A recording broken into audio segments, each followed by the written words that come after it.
बेसहारा। करुणा को काम करते करते काफी समय हो गया था।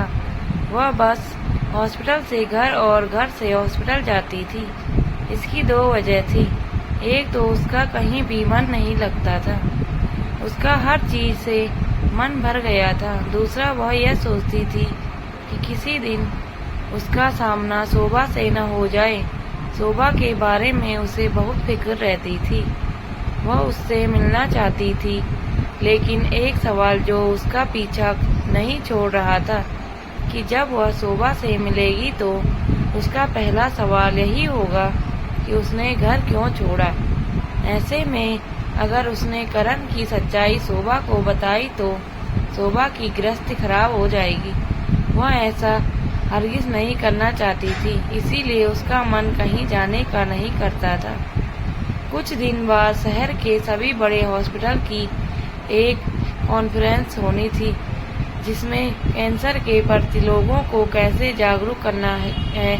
इस कॉन्फ्रेंस में करुणा को जाना था, लेकिन करुणा जानती थी कि शोभा भी वहां आएगी। करुणा ने यह बात सुबोध को बताई। यह सुनकर सुबोध बोला, करुणा, वैसे मुझे हक तो नहीं है, लेकिन अगर तुम मुझे अपना मानती हो तो मैं एक बार बताऊंगा कि तुम शोभा का सामना क्यों नहीं करना चाहती हो। क्या कारण है जो तुमने इतने सालों की दोस्ती तोड़कर वो हॉस्पिटल छोड़ दिया। करुणा जिस सवाल से बचना चाह रही थी, वही सवाल आज उसके सामने खड़ा था। करुणा ने कहा, सुबोध, वैसे तो मैं यह बात किसी को बताना नहीं चाहती थी, लेकिन तुमसे मैं कुछ छिपा नहीं सकती, इसीलिए बता रही हूँ। लेकिन तुम्हें मुझसे वादा करना होगा कि इस राज को किसी भी हालत में किसी पर भी जाहिर नहीं करोगे। सुबोध ने करुणा का हाथ अपने हाथ में लेते हुए कहा, करुणा, ये राज मरते दम तक मेरी जुबान पर नहीं आएगा। करुणा ने अपनी ऊपर बीती एक एक बात सुबोध को बता दी। सारी बात वह सर झुकाकर बता रही थी। बताते बताते उसकी आंखों से आंसू बह रहे थे। जब उसने सर उठाकर देखा तो सुबोध की आंखें भी नम थी। सुबोध बोला, करुणा, मुझे माफ कर देना, मैं नहीं जानता था कि तुम इतना दर्द अपने अंदर लेकर बैठी हो। करुणा ने सुबोध से कहा, मैं इस शहर से कहीं दूर जाना चाहती हूँ, जिससे शोभा कभी भी मुझे ढूंढ न सके। सुबोध ने करुणा से कहा, करुणा, मैं उस कॉन्फ्रेंस में से तुम्हारा नाम हटवाने की कोशिश करता हूँ। रही बात कहीं और जाने की तो तुम उसकी चिंता मत करो। मैं कोशिश करके तुम्हारी नौकरी के लिए कहीं बात करता हूँ। मेरी कई हॉस्पिटल में अच्छी जान पहचान है। कुछ ही दिनों में कॉन्फ्रेंस शुरू होने वाली थी। करुणा को बहुत चिंता हो रही थी कि वह शोभा से कैसे मिलेगी। एक दिन सुबोध ने करुणा से कहा, करुणा, मैंने तुम्हारी क्वालिफिकेशन कम होने की बात बताकर तुम्हारा नाम कॉन्फ्रेंस से हटवा दिया है। मुझे माफ कर देना। इसके अलावा मेरे पास कोई उपाय नहीं था। करुणा ने सुबोध का शुक्रिया अदा किया। कहा, यह तो सच ही कहा तुमने। वैसे भी मैं पता नहीं मैं तुम्हारा एहसान कैसे उतार पाऊंगी।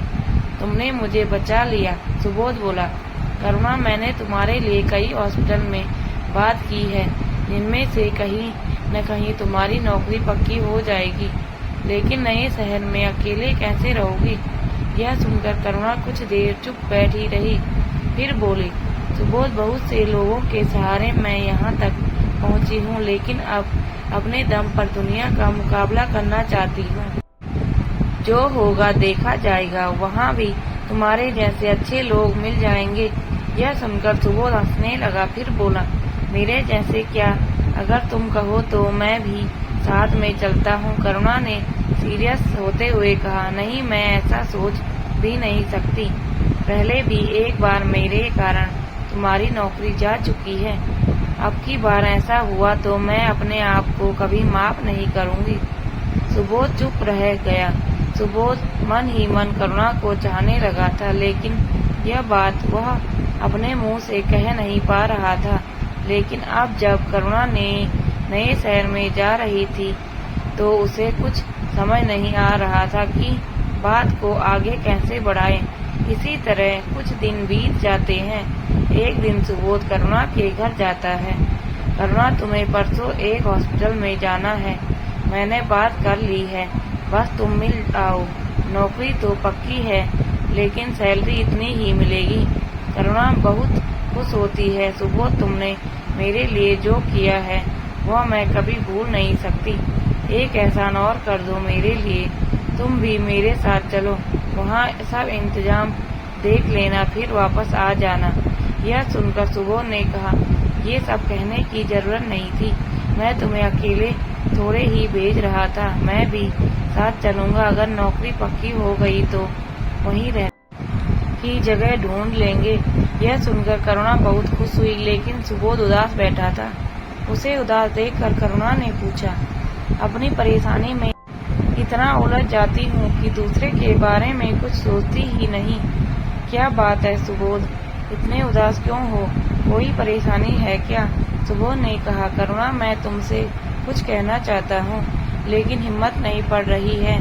लेकिन अब नहीं कहा तो बहुत देर हो जाएगी। करुणा ने पूछा, क्या बात है? सुबोध, बोलो, हमारे बीच में डर कहाँ से आ गया? मैंने अपने बारे में सब कुछ बता दिया है, तुम भी अपने मन में कुछ मत रखो, कहो क्या कहना चाहते हो।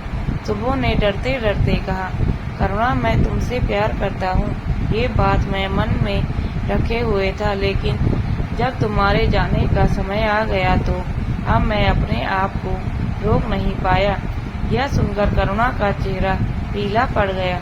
वह अवाक होकर सुबोध की शक्ल देख रही थी, उसकी आंखें नम हो गई थी। दोस्तों, यदि आपको हमारी कहानी अच्छी लगी हो तो प्लीज़ लाइक, कमेंट, शेयर और सब्सक्राइब जरूर करें। धन्यवाद।